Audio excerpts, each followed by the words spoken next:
yun yung tradisyon natin na kung saan pa culture natin as Pilipino, yun yung pagalian natin na kailangan yung anak ay magmano. Although hindi naturo sa amin yun, no? Sa amin. Sabi sa'yo, hindi naman nag-bless din. Hindi naturo, no? Hindi Hindi naturo. naman Bisaya. Hindi gusto ang mag-bless. Isa sa nakita ko na paraan yung pagmamano talaga. Yung lagi kong nire-remind sa kanila. Minsan, nakakalimutan sila. Sabi ko, nakalimutan ko. Please ka kay ako mo kay ano, ganyan. Yun yung paraan ko talaga na gusto kong matutunan nila na marunong silang magmano. Marunong silang, kasi yung respeto na yan ay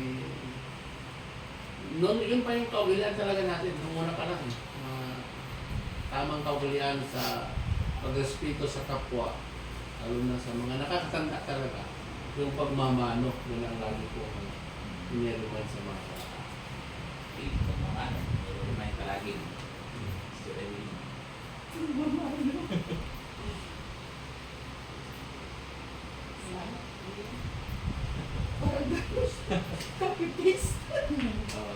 May ibang paraan naman, di ba, ng pagrespeto sa kapwa. Kaya pagrespeto sa magulang, pagrespeto sa mga nasa otoridad. Paano tinuro? Hindi lang sa pagmano. Meron pa. Marami pa ito. Yung pagsunod nila sa mga utos. Yung Yung utusan sila na... ako na lang magdagdag. Pwede na. Pwede naman. Yung ano ka, yung sabi ka ng magandang gabi po. Iba din kasi yung pagmamano, iba din. Pero yung pagsabing dapat may po kung sa Tagalog na ano talaga kailan, di mawala ng po. Yung isa din sa ano dyan, pakita ng respeto yung sabihin mo. Lalo na't yun din ang sabi nila na dapat daw, ano ba, nakasalubong mo yung matatanda kahit hindi mo pa kaano-ano. No, kahit hindi mo pa kaano-ano, basta nakita mo matanda. Magandang umaga po. Magandang gabi po. Kasi parang kung matanda ka na rin, no? Tapos hindi ka tinupo ng parang- mga bata, parang Hindi maganda eh.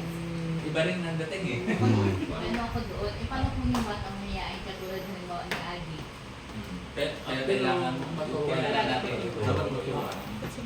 Kailangan natin ito.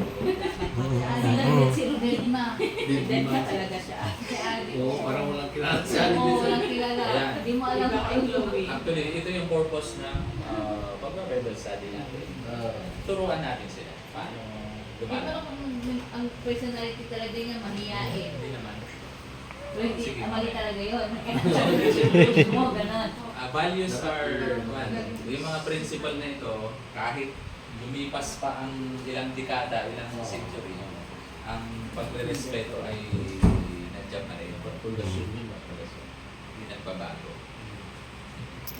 Kailangan ito. Kasi ikaw din, di ba? May nakamit kang ibang tao na hindi ka pinapansin, hindi ka kinakausap. Kahit nag-high ka na. Parang introvert na halimbawa yung bata. Oo. Pero yun nga, kailangan, hindi ibig sabihin na may kahinaan sila, itanggapin na natin na rin. Siyempre, kailangan ituro mo pa rin. Turuan sila paano Thank you sa'yo, mag-overcome.